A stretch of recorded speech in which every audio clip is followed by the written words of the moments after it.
One thing that Davos, you might say, and the people come here stand up for, is liberal democracy. It's laughable that you would, or anyone would, describe Davos as protecting liberal democracy.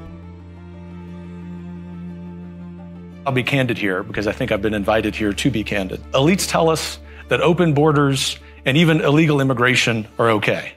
The average person tells us in the United States that both rob them of the American way of life. Elites also tell us that public safety isn't a problem in big American cities. Just travel to New York or Washington or Dallas, Texas.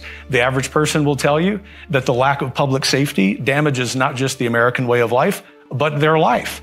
Elites tell us that we have this existential crisis with so-called climate change. The solutions, the average person know, cost more human lives, especially in Europe during the time that you need heating, than do the problem and the problems themselves. The fourth, China. The number one adversary, not just to the United States, but to free people on planet Earth.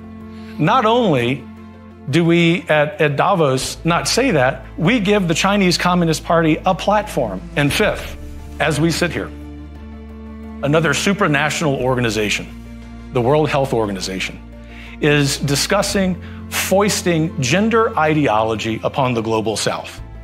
These are practices that are under review, if not being rejected, by countries in Northern Europe. The new president, especially if it's President Trump, will, as you like to say, trust the science. He will understand the basic biological reality of manhood and womanhood. And do you know why?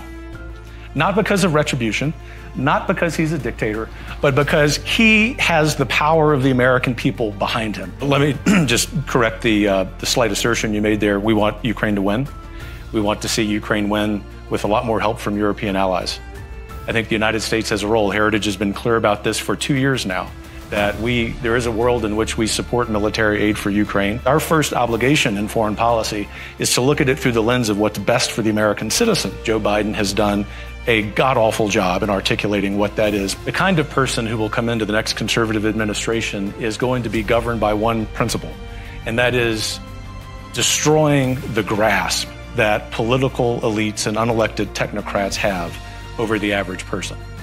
And if I may, I will be candid and say that the agenda that every single member of the administration needs to have is to compile a list of everything that's ever been proposed at the World Economic Forum and object all of them wholesale.